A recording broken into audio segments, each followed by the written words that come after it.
कि जब एक पॉजिटिव रिजल्ट आता है ना, एक पॉजिटिव रिजल्ट चाहे 10 फेलियर के बाद में आओ, दुनिया की सारी सड़कें आपके घर तक आती है। पूछना नहीं पड़ता कि आपका घर कहां पे है, लोग अपने आप आपका घर ढूंढ लेते हैं। लोगों के द्वारा उठाई गई हर अंगुली वापस मुड़ जाती है।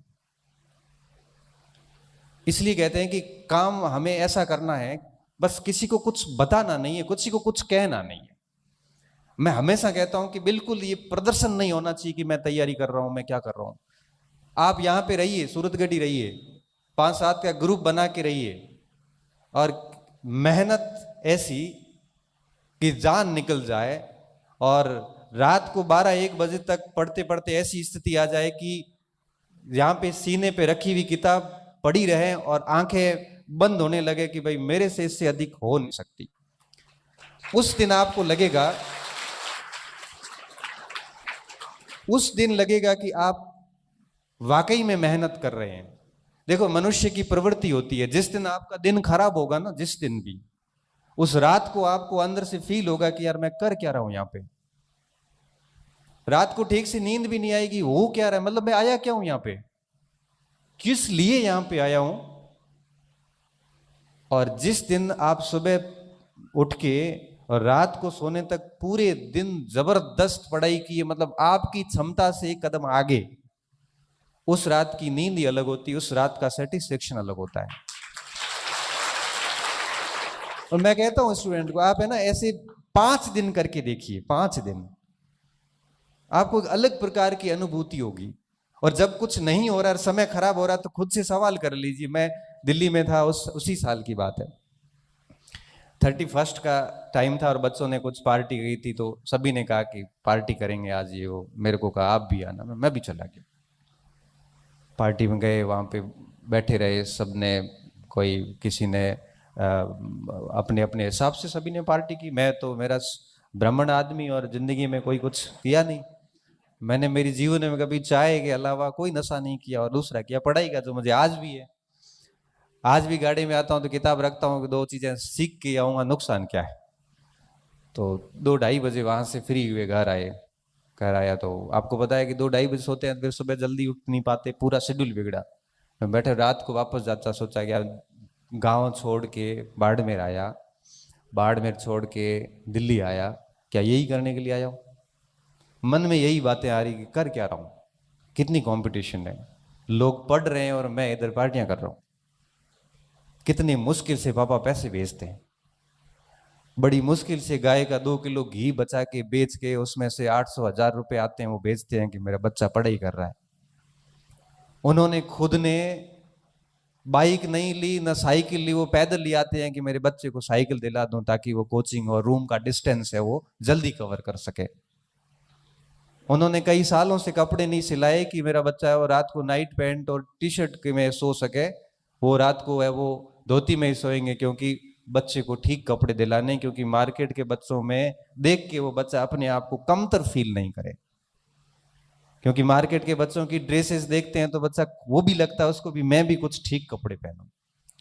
जब वो इतने सेक्रीफाइस करके आपके लिए 2000 रुपए भेज रहे हैं, हम यहाँ पार्टी कर रहे हैं, हम शर्म नहीं आती क्या, कर क्या रहे हैं हम। मुझे, मैं हकीकत बता रहा हूं, क्योंकि एक तो मेहनत की बदौलत बहुत जल्दी नौकरी लग गया। बाकी जब भी थोड़ा सा भी बेरोजगारी का दौर रहा और घर से जब भी पैसे आए, मस्तिष्क में प्रश्न हमेशा आता था कि इसकी इसकी वैल्यू हम कभी चुका ही नहीं पाएंगे। बस इसकी वैल्यू यही है कि जो उन्होंने उम्मीद की है हम उस अनुसार पढ़े। आप सोचो कि मैं अहमदाबाद के अंदर हॉस्पिटल में एडमिट, राजस्थान अस्पताल के अंदर, मेरे वही कोलाइटिस की प्रॉब्लम, और मैं सोता सोता यहाँ से मेरे को कहा था कि भाई एडमिट करेंगे, तो मैं साथ में 4-5 किताबें ले गया। और वहां जाके जब अस्पताल में एडमिट किया तो एक हाथ में ये लगी हुई नली, और मैं पढ़ा पढ़ा ही आराम से किताबें देख रहा हूँ। मैंने कहा क्यों, क्योंकि बीमारी तो जाएगी नहीं, ये तो बात है, इसको तो स्वीकार करना ही पड़ेगा। पढ़ाई छोड़ दी तो ये करियर भी खत्म, क्योंकि यही एक ऑप्शन है कि जिसकी बदौलत हम अपने आप को वापस स्थापित कर सकते हैं, बाकी कोई ऑप्शन ही नहीं है। तो परिस्थिति, हम, क्योंकि देखो हम रोज ऐसे कई जगह देखो, छोटी सी समस्या आती है तो बच्चे मैसेज करते हैं मुझे, सर मेरे ये दिक्कत है, वो जीते जी तो आएगी। जाएंगे ना, उसके बाद अग्नि का एहसास भी नहीं होता। अगर आप जिंदा हैं ना तो दिक्कतें आएगी, किसी के फैमिली इश्यूज होंगे, किसी के आर्थिक इश्यूज होंगे, किसी के शारीरिक होंगे, हर प्रकार के इश्यूज आते हैं। लेकिन मैं ये मानता हूं कि अंदर अंदर धुन होती है ना एक, अगर वो धुन है तो मुझे लगता है कि वो समस्या आपको बहुत अधिक रोक नहीं सकती। और वो जुनून, वो पागलपन चाहिए होता है पढ़ाई में। मुझे ठीक से याद है कि मैं आरबीआई छोड़ के और घर आया वापस, मुझे सेकंड ग्रेड की वैकेंसी आई, मेरा शरीर सपोर्ट नहीं कर रहा था, बिल्कुल भी नहीं कर रहा था। स्थिति ये थी कि मुझे 20-20 बार डेली दिन में टॉयलेट जाना होता था, कहीं बाहर नहीं जा सकता, सो नहीं सकता, ठीक से चल नहीं सकता। मैंने कहा इससे अच्छा है तो शिक्षक बन जाता हूँ, घर पे नौकरी कर लूंगा। तो ये इन स्थितियों से जब मैं घर आता हूँ वापस, तो मैं कुछ बड़ी महत्वपूर्ण बात कर रहा था, मैं शायद चूक गया वहां से,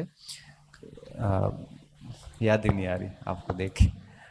कोई बड़ी कोई अच्छी शिक्षा थी, लेकिन कोई नहीं, छोड़ो। तो कहने का मेरा सेंस ये था कि चीजें जो होती है वो बहुत आप कर सकते हैं, ऐसी कोई कठिनाई होती नहीं जिस जो हमें लक्ष्य से दूर कर सके।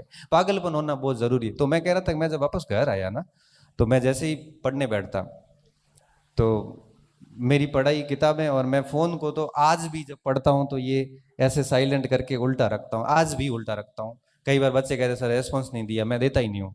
क्यों? क्योंकि पढ़ाई के समय ये चीज होनी नहीं चाहिए, साइलेंट करके और मैं मेरे पढ़ने बैठ जाता।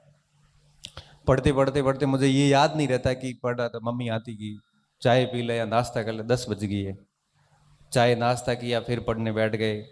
स्नान कब किया पता नहीं, 3 बजे 4 बजे, कुछ याद नहीं। ये शेविंग कब की है, कितने दिन से, वो पता नहीं। कई बार स्नान नहीं भी होता था।